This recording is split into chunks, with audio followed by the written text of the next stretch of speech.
we can get started. Hopefully more people will kind of continue to trickle in, but welcome all to the West Campus Showcase. We're really excited to have you here with us. And first we're going to tell you kind of where we are. So maybe some of you guys have been to Yale's main campus in New Haven, Connecticut, which is where this blue star is. We're actually calling you from Yale's West Campus, which is in West Haven, Connecticut, where this red star is.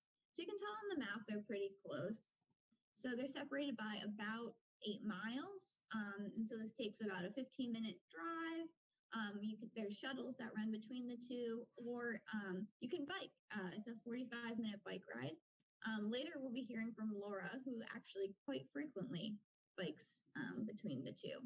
Maybe she'll tell you a little bit about that. So yeah, we're all out here and really excited to show you kind of the different science that we're up to in these different spaces. So this is what the campus looks like.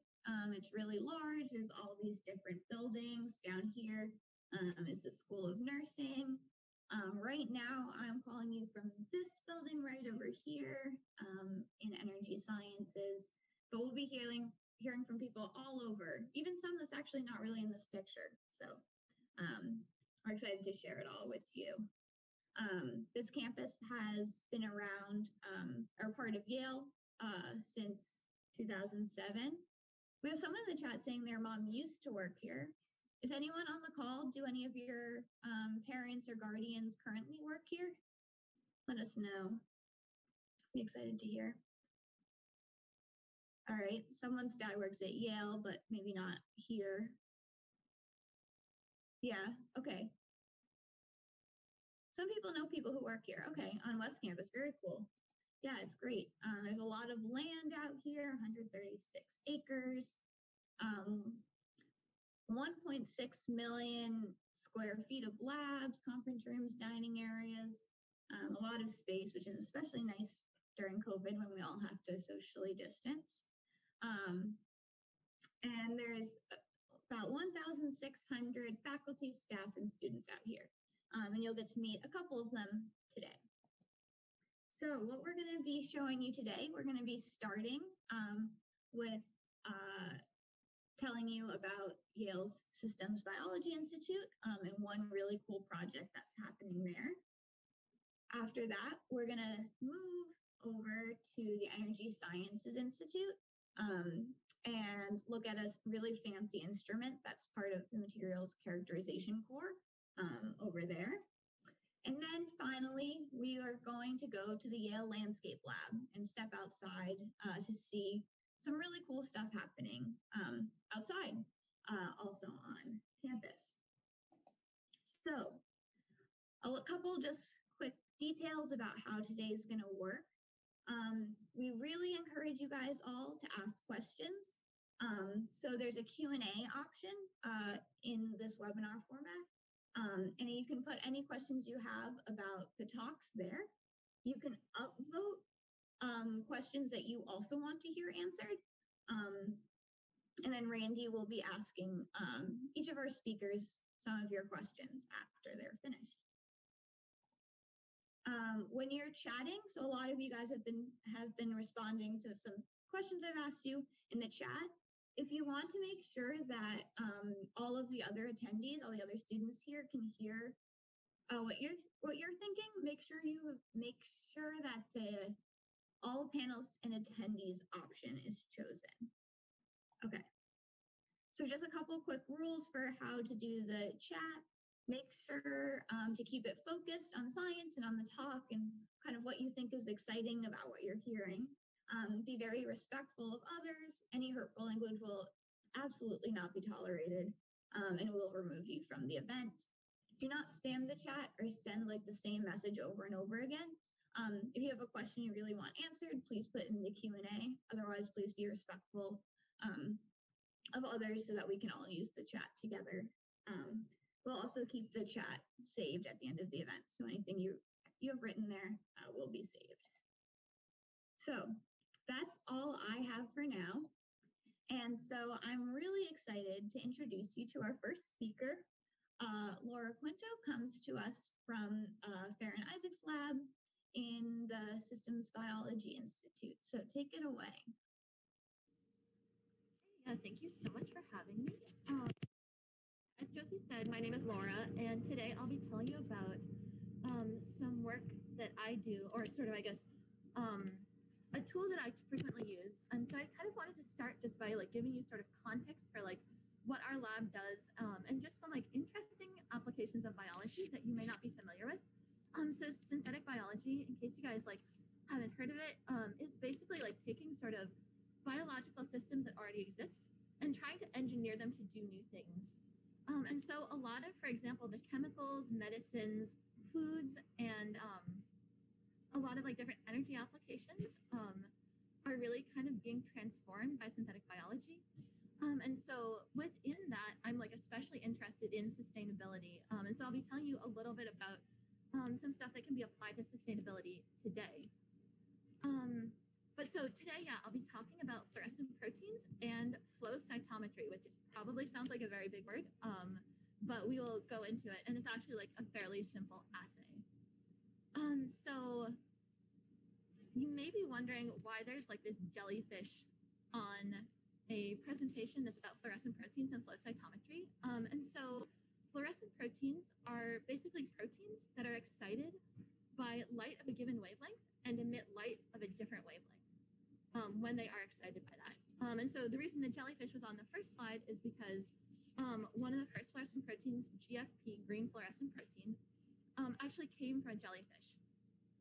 And so fluorescent proteins, maybe some of you have seen them. If you have, definitely like drop them in the chat. Would love to hear like in what context you know of fluorescent proteins. Are really cool because they can let us visualize cells. And they're actually, so we started out with green fluorescent protein, but there are actually a large number of other fluorescent proteins of all different colors. You can do a lot of really cool artwork with them. And so fluorescent proteins are just kind of like a fun tool that I like. I find them like fun to share because they're just like so, yeah, they're so pretty, and you can really kind of like see the biology you're doing. What can fluorescent proteins tell us? Again, if you guys have any ideas, please drop them in the chat. So a suggestion about GFP being used to find a cure for HIV and AIDS. Yeah, so there's definitely like a possibility of like sort of applying GFP for like some engineered viruses. A lot of engineered viruses actually do have GFP in them. But yeah, so one thing that fluorescent proteins can do for us, sort of as like a tool for biologists, is they can show us like what cell types we have. And so this is relevant, for example, when you're trying to like diagnose blood cancers, because different cell types have different proteins and other molecules on their surfaces.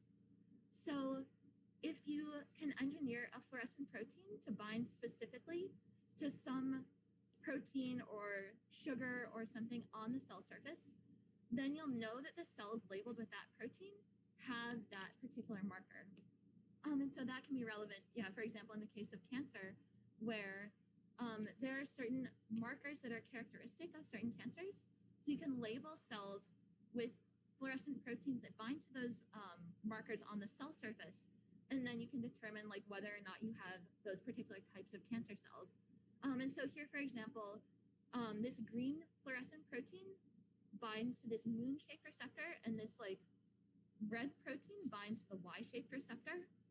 And so then you can kind of know that you have like these proteins with the moon-shaped receptor and the cells with the Y-shaped receptor on them. And so this is like really kind of useful for like characterizing different proteins and different cell types. Fluorescent proteins are also really cool because they can show us different parts of a cell. And so probably some of you have like seen sort of diagrams in textbooks about like mitochondria, for example, and like probably a lot of you are familiar with the nucleus. And so you can actually use fluorescent proteins to like look at cells sort of at the intracellular level and figure out like what the morphology actually looks like. And so this is really cool. For example, like I remember in my biology textbooks growing up, I would always see kind of like these pinto bean shaped mitochondria. And actually you can see here that mitochondria form kind of like much more extensive and overlapping network of membranes, which is kind of cool. And I wouldn't have known without like seeing this diagram. And then fluorescent proteins also can show us if our cells have been exposed to a specific chemical and like how much of that chemical. And so kind of to give you like an idea of like why that would actually like when that would be relevant. Like for example, you can engineer a system such that exposure to a pollutant by a cell causes the cell to express a fluorescent protein. And so this can be used kind of going back to like sustainability to detect contaminants in waterways, soil, and other locations.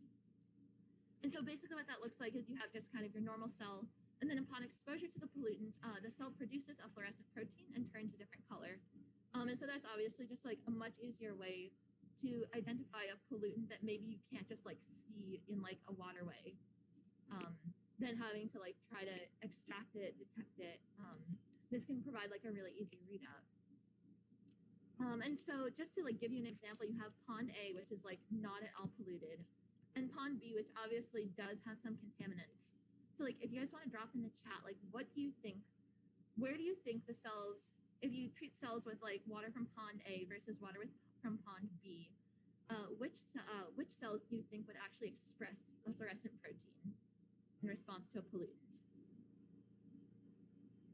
Pond A or pond B? Awesome, yeah. So pond B is where we would expect the cells, amazing, wow, nice. Yeah, we would expect the cells in pond B to probably express the fluorescent protein because they're being exposed to that pollutant. Amazing job. And so then another question that might arise is how we actually measure fluorescence. And so if anyone has any ideas, definitely drop those in the chat as well. But so one thing we can do to measure fluorescence is use flow cytometry. And flow cytometry is really cool because like sort of cells, as you know, are like kind of too small to see from the naked eye, or at least in most cases. And so you can use flow cytometry to actually measure the fluorescence of individual cells. And so the way it works is basically you have just like sort of a whole solution of cells. They're flowed through a nozzle into this sheath. Then a laser shines a light at the cells. And if the cells express or are bound to a fluorescent protein, a detector over here can actually like see that color and then can measure the fluorescence of that individual cell. So I'm actually going to now give you a demonstration of flow cytometry. So what I've done here is I've run up cells in 3 different conditions. In this condition, the cells were not treated with any chemical. Oh, sorry. In this condition, the cells were not treated with any chemical that should induce the production of fluorescent protein. In this condition, they were treated with a small quantity, and in this condition, they were treated with a larger quantity. So you can kind of probably, well, I don't know how it is on the video, see by eye that like this one might look a little bit greener, but it's kind of hard to tell, and we also don't know at the single cell level like what's actually happening. And so you can tell a little bit better if you spin the cells down and concentrate them. So here we have the cells that were not treated with any of the chemical. Here we have the cells that were treated with a little bit of the chemical, and here we have the cells that were treated with more of the chemical. So you can kind of see that, again, the cells that I'm tapping, I don't know whether that's for left or right, are greener. But again, it's like a little bit hard to tell, and you really have to like have a lot of cells to like know. So flow cytometry can actually, flow cytometry can help us measure the fluorescence of all of these individual cells. So I'm going to start with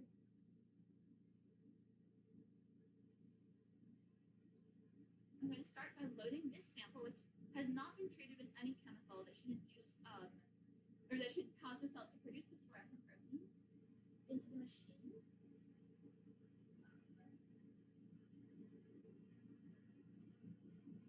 The machine loads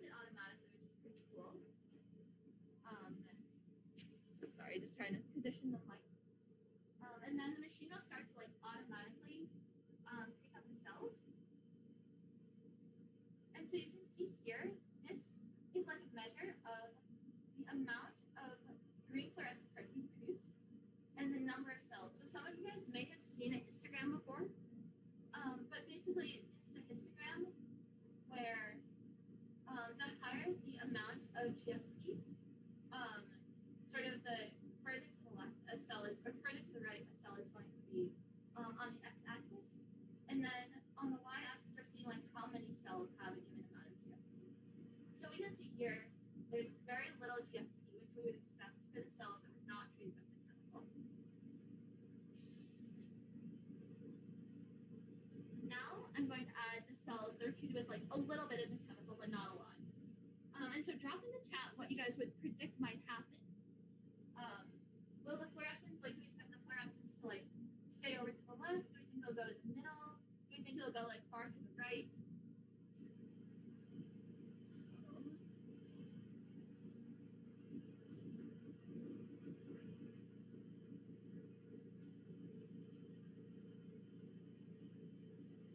It takes a minute.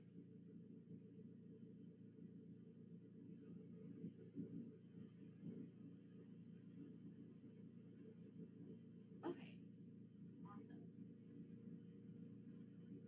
Nice. Good job. Yes. So I see a lot of you think that we're going to see them in the middle or to the right.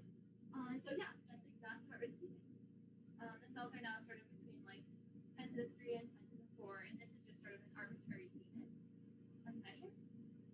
Awesome. Okay, good predictions. So then now we're doing the cells with the highest concentration of the chemical that should cause them to produce GFP. And so what do you guys predict will happen now? Oh, I'm sorry. I'm so sorry.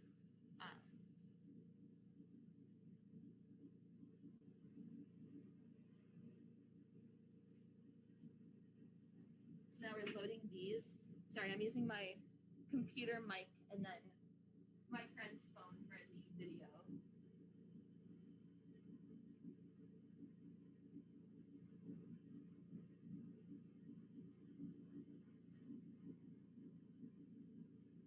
Right. And so now we see that the cells are expressing a lot of GFP. And so they're very, very far to the right on this graph. So anyway, yeah, that is what I've been wanting to demonstrate. Hopefully this is like kind of a cool introduction to a very large and very complicated machine that can actually do some pretty cool stuff and help us a lot in both like studying science and also like better understanding like disease and characterizing disease and stuff like that. So now I'm happy to take any questions. Hey, great talk, Laura. I think we got a lot out of that, and there are quite a few questions that people are curious about. So one thing, in the very beginning, you brought up a picture of a jellyfish, and that got some people talking about the difference between fluorescent proteins and bioluminescence. So can you talk a little bit about the difference between those two? Oh yeah, that's a really, really good question. Yeah, so this jellyfish actually has both fluorescent like GFP and various like bioluminescence components. So yeah, I mean the main thing is that like with fluorescence, it's sort of like a molecule or like a moiety that when it like receives light of a particular wavelength, it gets excited. And so the way that works, it's a little bit complicated, but basically that light like excites an electron within the protein. And then when the electron sort of drops back down to like a lower energy, sort of like the ground state, so like it's like normal state, it releases a photon of a particular wavelength. And so that's like where the green from GFP comes from. Yeah, really interesting stuff. There are actually quite a few more, so if I can ask another. So when you had your pond example, you were trying to say we can kind of detect pollutants by turning on GFP. And Lucas had the question, if you add a fluorescent protein to water, could you tell the water was polluted without ever getting exposed to it? That is a really, really good question. So actually, the way this particular system works, the cells in response to like sort of detection of the chemical produce GFP. So you wouldn't be able to put the GFP alone in the water you would have to actually have cells that will produce GFP like in response to treatment with the chemical. Yeah, that's a really, really good question. Yeah, really, really interesting. And I guess just one more before we run out of time. So you showed the cytometer a little bit for detecting cells. But Christopher asked, other than using the cytometer, the method for identification, what are some other purposes that you might use cytometry? Okay, that is an awesome question too. So another thing that people use it for. So one thing I didn't like tell you guys originally is that the cytometer can also sort the cells.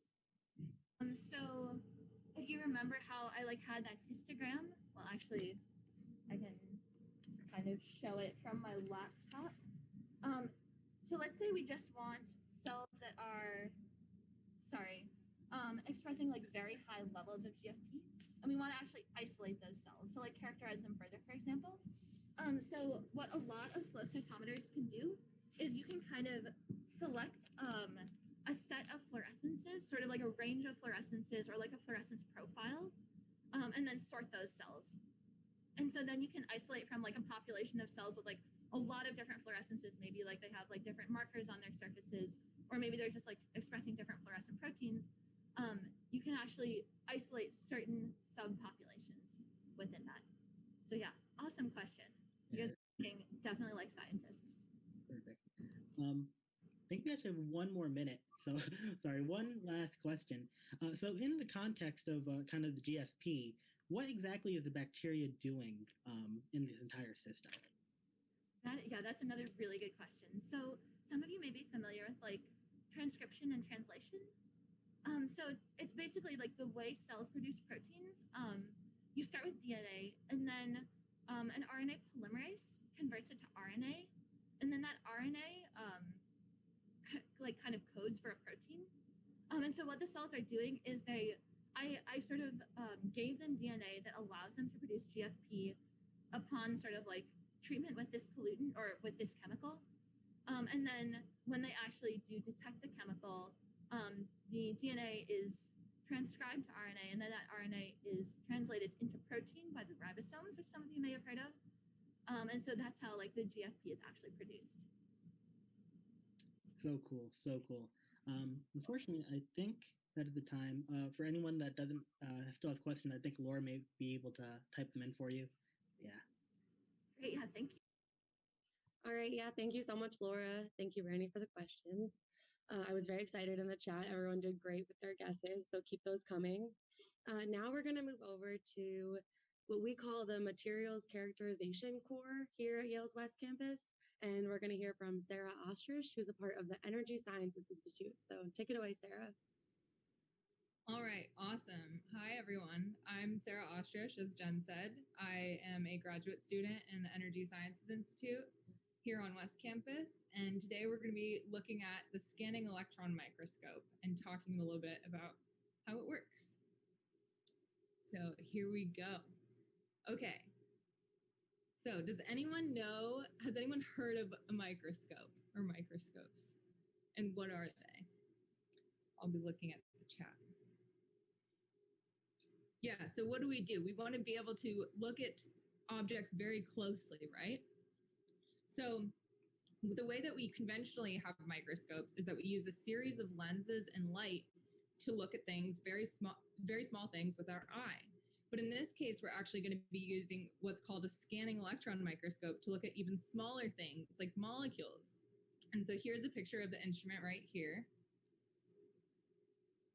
Okay, so what are molecules made up of? I'm giving you the answer. But atoms, tons of atoms, right? So what are atoms made up of? What are in atoms? Awesome. Nucleus, electrons, protons, neutrons, exactly right. So we have electrons, protons, and neutrons that make up atoms. And with this microscope, instead of using light in order to see the surface of an object, we're actually going to use an electron beam to see the surface of an object. And the reason why we're using electrons instead of conventional light is because electrons have a way smaller wavelength than conventional light.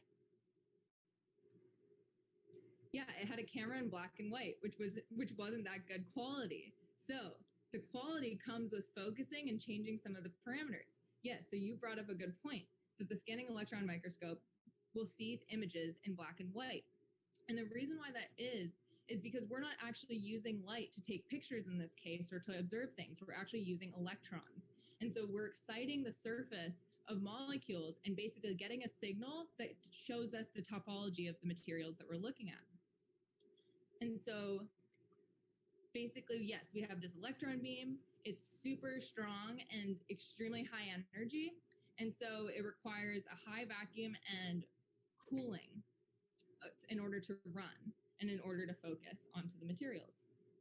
And so to cool this system, we use liquid nitrogen, which is super fun. And you've probably seen this before, but here is what I do at the beginning whenever I'm setting the system up is I pour a bunch of liquid nitrogen into a vessel in order to cool it down. And that's kind of what it looks like.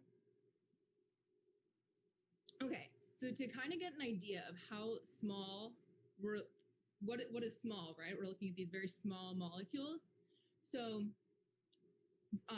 the width of a hair, of a human hair, is about 70 microns. And there are about 1 million carbon atoms in that same diameter as the width of hair. Okay, so atoms are super small. Hair is also very small, but just in a different way. Okay, and what I'll show you here will also be on the order of microns. These images here are some examples. So these are images I've taken with the scanning electron microscope. So again, changing our parameters such as focus and contrast, we can get much better resolution images. So here we're seeing these scale bars down here on the bottom right of the images that say 5 microns, 2 microns, 50 microns. So this is all to give you a reference. 70 microns is the diameter of hair. So we're looking at objects that are even smaller than hair. So that's an idea. And these are all different types of molecules here. Okay. So what we're going to be looking at today, and what I'm going to show you, is copper vanadate. And here is some images of copper vanadate. There's tons of different kinds of vanadates with different metals, bismuth vanadate, iron vanadate, all different types. And basically, changing the metal of the vanadate changes the color. And that's an optical property that we have observed. So this brown one here is copper vanadate. And what's special about copper vanadate is that it's very good at doing this reaction of basically splitting water into hydrogen and oxygen. And what we can do with that hydrogen is use it for things like fuel, like hydrogen fuel. We can burn it. We can run electrical power plants. We can run hydrogen-powered cars, things like that. So this is all in an effort to make renewable energy processes and better for sustainability. And again, here's a picture of the copper vanadate taken with a phone camera. So again, we're using light in order to take this picture with a camera. Again, to kind of hammer this point home, it's hard to take pictures in the dark, right? Because there isn't enough light. And so that is how photos are taken with your camera versus the difference here is we're taking photos with electrons, and that's how we can see super small things. Okay, so let's look at this copper vanadate very close up. I'm gonna stop my screen share. Okay, and we're gonna we'll take a look at the system itself. So here it is, live. There's an electron beam running currently right now through this instrument. Here's the liquid nitrogen chamber I was telling you about before. As you can see, there's ice on top because of how cold it is. It's causing the water and the air to condense around it. And then I have this fun video game type console that basically allows me to change things like the magnification, the focus, and the alignment of the stage. And so here, using these tools, I can actually move the electron beam around in order to get better images. Okay, so what I have on the computer here pulled up is an image of the copper vanadate at 50 microns. So across this image is 50 microns. So remember, a hair is 70 microns. we're basically looking at the width of hair, but we want to zoom in more. We're not getting clear pictures of what's exactly on here. So whenever I zoom in more, this is what I see. And so I'll show you a live depiction of that as well, but I wanted to show you some clearer images first. And what we see are all these little particles, all these molecules. And these are the copper vanadate particles. And they're on the order, so this is 4 microns here. So they're on the order of a couple of microns. And we also get to see impurities in our system. So you see these long strings here. It might be a little hard to see, but these long strings are actually polymer that's left over from the synthesis of these materials. So we wouldn't have known that was there unless we did this SEM and saw these images. So again, it gives us an idea of what our particle sizes are, gives us an idea of how the film is oriented on the surface, how uniform it is. We can see that these spaces here between the different particles, this is actually the substrate, the glass substrate that the particles are on. So you get a really good idea of what the molecules look like. And I'll just give you a quick demonstration of what this looks like in action. So here it is running, and we don't have a very good focus right now. So again, I'm going to use this controller down here that you can't see right now in order to zoom in and better focus our object. And then I'm able to take photos.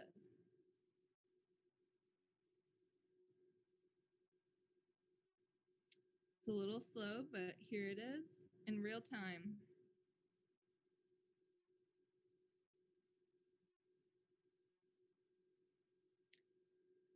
And so then you can see the particles again. You can see the weird looking substrate underneath.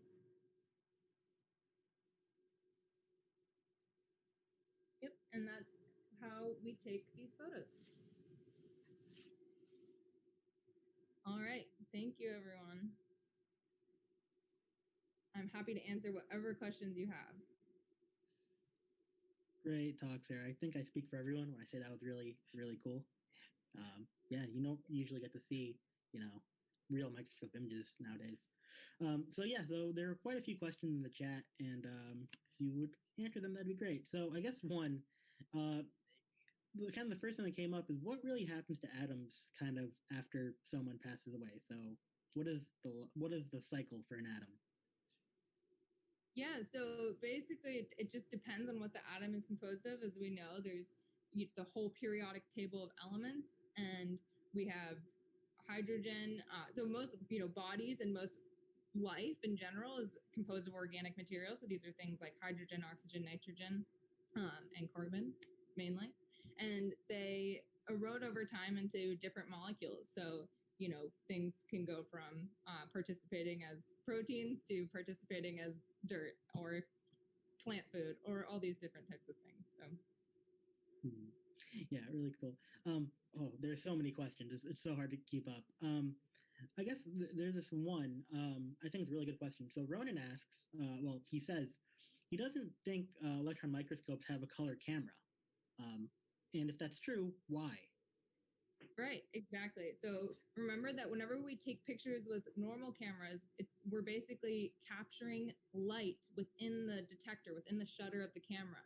And that's basically the different wavelengths of light give us color. But whenever we're using electrons as our light source in order to take the images, those electrons will have wavelengths that are much smaller than what's in the visible region. And so we can't associate that with a color. So you can colorize them afterwards in order to make them beautiful and artful, but the images that we take them of themselves do not have color. Yeah, so cool. So you mentioned using liquid nitrogen as kind of a cooling source, but Charles asked, how hot does the microscope really get if you don't use liquid nitrogen? Yeah, that's a great question. I don't think it could run. There's lots of safety measures on this, but because you can imagine how dangerous an electron beam would be uncontrolled. It would, cause the molecules on your own body to react and dissociate. But it probably would get up to high enough temperatures to melt metal, I would assume. So very high, I would assume. Yeah. And I guess just to piggyback off of that a little bit, a very detailed question is kind of what is the power source for an electron microscope, and how do you deal when you have a shortage of power with these type of That's a things? great question. I am sure this thing is running on a ton of electricity right now. So, this is all in an effort to create better tools for sustainability and solar energy and renewable energy sources. So, hopefully, one day we're providing better methods to get electricity. But in the meantime, we are just, we're using a lot of electricity to do this research. And that's coming from hopefully some renewable sources, but a lot, as you might know, in the US, a lot of the most productive electricity sources are still done with fossil fuels. Perfect. Yeah, I think that's it. Amelia just wanted to have clarification. The picture that you sent us or that you showed us, what exactly was that of? Yes, so that was copper vanadate. And that's a material that we have seen is useful to do the reaction of splitting water into hydrogen and oxygen. And we can use that once that reaction happens, again, water doing that reaction, we can take those hydrogen molecules and use them towards fuel like methanol, hydrogen fuel itself, things like that. So this is a sustainable reaction because there aren't harmful pollutants as byproducts. Yeah, perfect. That's great. I think you hit on everyone's questions. I think everyone really enjoyed your talk. And yeah, good job. Thank you. Yeah, thank you so much, Sarah. That's awesome. That's actually an instrument that I've used a few times, and Sarah definitely makes it look easy to get those images, but they can be a little tricky. Okay, so now we're going to head to our last section, and we're actually going to be going outdoors. So we're going to hear from Genevieve Lapari, who is a part of the Yale Landscape Lab. So Genevieve, whenever you're ready. Hi, everybody. My name is Genevieve. I am one of the student managers here at the Yale Landscape Lab. And I'll tell you a little bit about my background, and then I will take you on a tour of the farm. So I studied sustainable agriculture. I have a BS in sustainable agriculture and food systems. So I was really studying how we farm in a way that is in compatibility with nature, in a way that doesn't deplete our soils, in a way that, allows us to keep growing in a regenerative way. And now I'm here at Yale at the nursing school studying midwifery. So getting to tie two of my favorite things together. So here's the Landscape Lab. What is it, right? This is a really cool space on West Campus where we can sort of study how people can use and interact with the natural environment in innovative ways. So part of what I'll be showing you today is the farm piece. We also have a beautiful medicinal garden. We have hiking trails that people can walk through. We have agroforestry area where we're growing fruit trees. So this is just one piece of the Landscape Lab, but it is the piece that I'm most excited about. So let me turn the camera around and I will take you for a tour. So welcome to the farm. As you can see, this is outdoor science. And what that means is, unlike some of my colleagues' labs, there's a lot that we can't control here. We really can't control the environment. We are outdoors. We can't control the weather. We can't control what comes in and out. Just like a couple moments ago, there was a raccoon in here. So pests, insects, birds. It is a very different place to do science. And the other thing that is really, yes, this is an organic farm. So everything we grow here is grown using organic farming methods. And so every place, one of the things that I really love about outdoor science, and I'm just going to sort of walk you through slowly, and then we'll take a couple stops as we go. One of the things I really love about outdoor science is that it is different every place that you do it. So I grew up in California, where we have a very different growing climate because it's the growing season is a lot longer. The crops that we can grow there are really different. Based on we get a lot more rain here on the East Coast. And so some plants really like that, other plants really don't. So the cool and like the soil in every place that you go is different. So the way in which we do science outside is very it's harder to make something that is like generalizable to a broad area because it's so different everywhere that you do it. So we'll take a first stop. This is a bed that we have just started. And the other thing you'll notice right now is like there's not a lot growing right now because we're in springtime. So things were covered with snow. We're turning all of the beds, which means adding compost and fertilizer to the soil. And we're getting ready to plant a lot of things for summer. And those are, your typical summer crops are things like tomatoes and peppers, green beans and squash. But right now we have some spring vegetables growing. So I'll show you sort of some of the things that we do have now. And if people want to put into the chat, what do you think this is? Anybody have any guesses? Lettuce, right, Zoe. Yeah, so this is one type of lettuce. And then here is a very different type of lettuce. So we have two different varieties growing here. And then here we have, these are little baby guys, kind of a hard one, but can anyone tell what's growing there?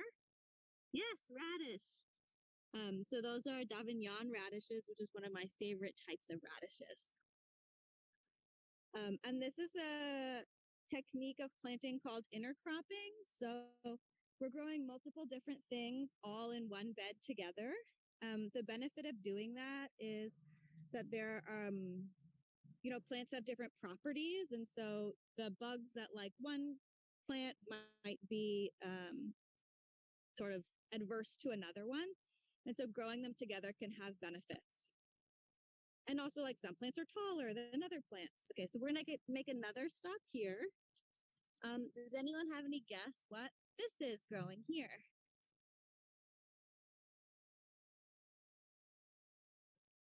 Not a carrot. Related to leeks. This one's a really hard one. This is garlic. So we actually planted this garlic in October of last year. And garlic takes a really long time to grow. So we'll probably harvest this in like a couple of months from now. Once you can see how the tops are starting. So yeah, this was all under snow over the winter.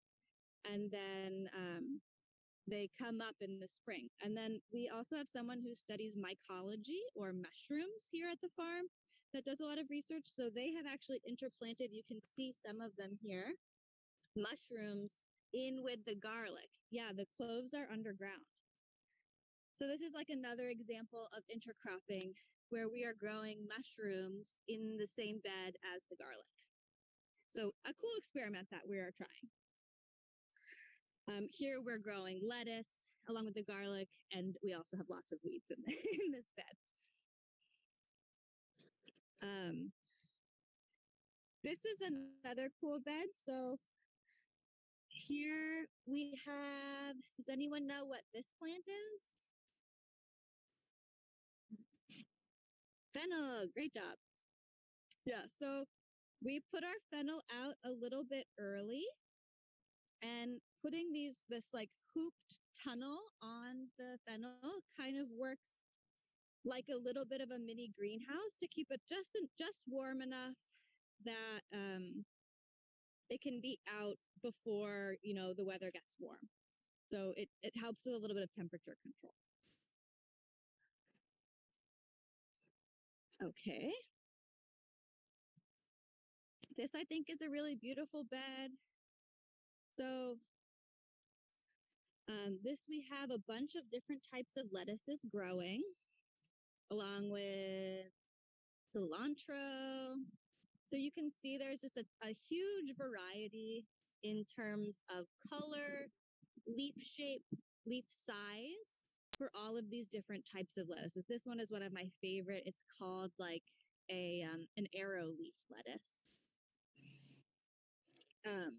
So yeah, that brings me to like a quick stop to discuss some different types of science that like exist within agriculture. So I'm gonna flip the camera around again real quick. Yeah, so a couple different cool types of science that we do out here. One is soil science. So that's really studying like the different micronutrients that are within soil, and also like a lot of people study the microbiomes of different soil. And we know plants draw their nutrients from the soil. So the study of what actually is happening in that soil is a really fun and interesting topic. Another thing that people study within agriculture and like outdoor science is plant breeding. So, you know, that's how we have all of these different varieties of lettuce, because we'll find like a trait that we really like.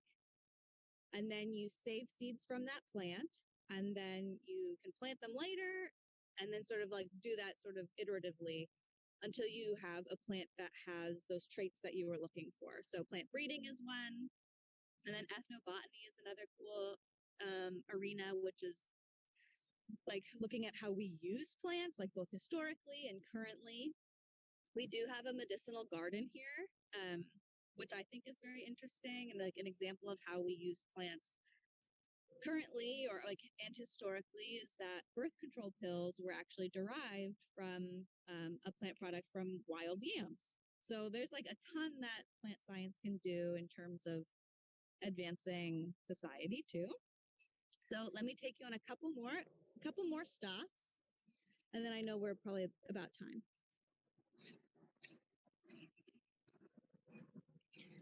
Does anybody know what we have growing here?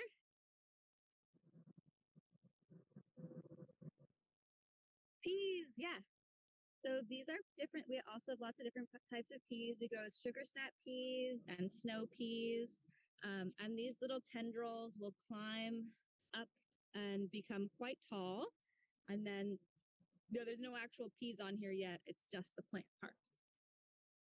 So the last thing I just wanted to show you before we're out of time is, well, okay.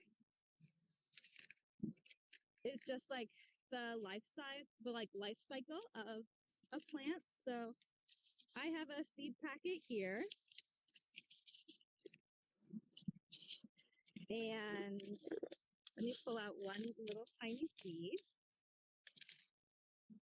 So here we have, these are kale seeds. Oops. Wow. Whoa. They're very tiny and now they're gone. But I don't know if you can see them. And then we plant them and we get a little plant like this. This is a kale plant. So you can see, like when you buy kale in the store, the leaves are much bigger. We grow them for the leaves. And then let me take you inside of our high tunnel really quickly. So those kale plants are young, delicious, leafy kale plants. And then the ones that I have in here, we grew over the winter. So they're starting to flower, which is the next part of their life cycle. So this is our high tunnel. We can grow in here all winter long. So this is a different variety of kale. So you can see these were the kale leaves, and then they're what's called going to seed. So they will start to flower. Those flowers will open, they'll become pollinated, and then they'll drop seeds. Just like those tiny little seeds that I just showed you, and then we'll replant. We can save those and replant them, and then grow a whole new row. So yeah, everything in here was grown over the winter and is starting to get ready to bolt or go to seed. Hey, So- Genevieve, we're loving your talk, but there's so many questions. I'm going to lose track. I don't cut in soon. So yeah, really great talk. It was really fun just to see all the plants that are growing on the West Campus Landscaping Lab. We have quite a few questions though. One is you mentioned that there are a lot of applications for what we do, specifically sampling like microbiomes. A few people on chat wanted to know how exactly you sample the soil and how do you examine it for these purposes?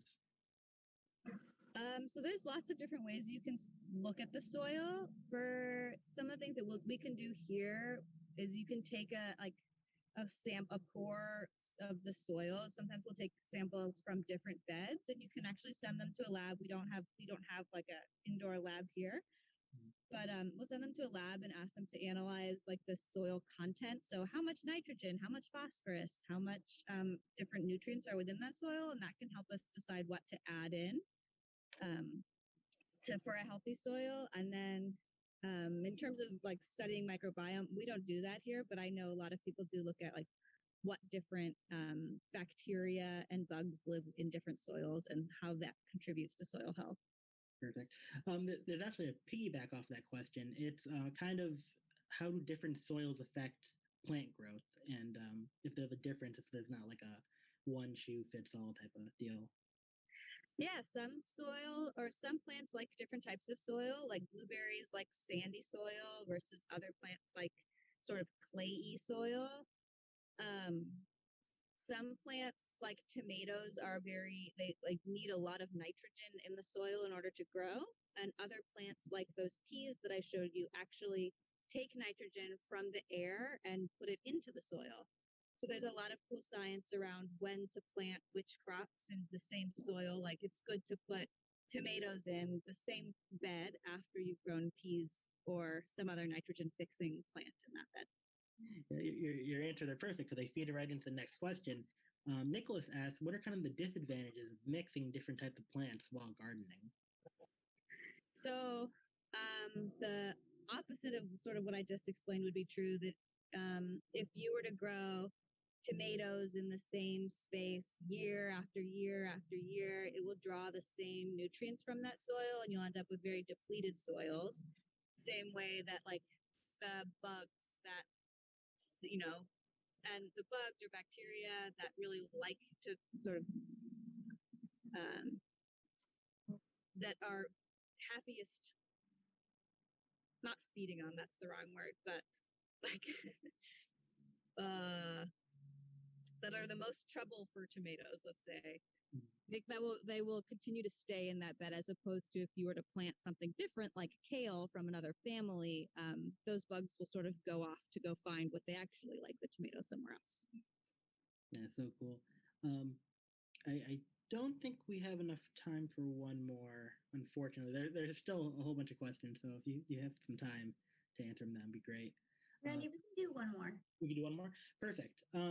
So you mentioned that all of these are kind of grown organically. So kind of what are the differences between growing organically and not growing organically? The main difference is like the use of pesticides. So we don't use any pesticides here on the farm. And we do things like crop rotation. So like I was saying, putting a different plant in a different area as a way to manage pests, as opposed to putting pesticides directly on the plants. It also means like the seeds that we buy were grown organically. And yeah, we don't use any like fungicides or anything like that. Perfect. All right. Thank you so much. That was another great talk. Thanks. Thanks so much, Genevieve. That was awesome.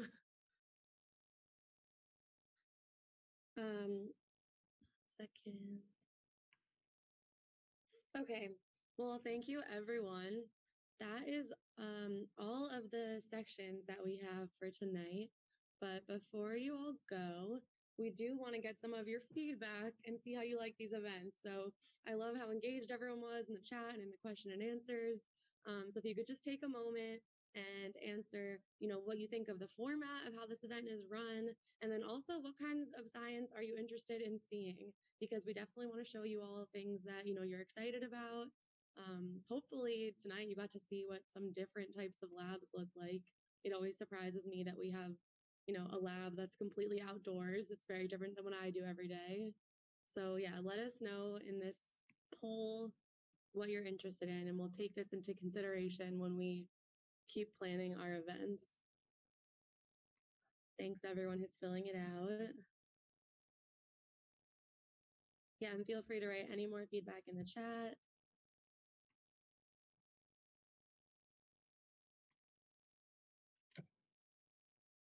Great. We're getting tons of responses. This is super helpful. We are, open to continue planning these kinds of events. So speaking of, if you are interested in these kinds of outreach events, you can definitely check out more of them at this website that I have on the bottom here. There's a calendar of all different events that are going on, or you can search and, different things are posted there. So definitely take a look and see what kinds of events you're interested in. And, we'll be reaching out when we have more events in the future too. So with that, I just want to thank everyone so much for their time tonight. And we're going to be ending the Zoom in a moment, but have a great night, everyone. Thank you for being here.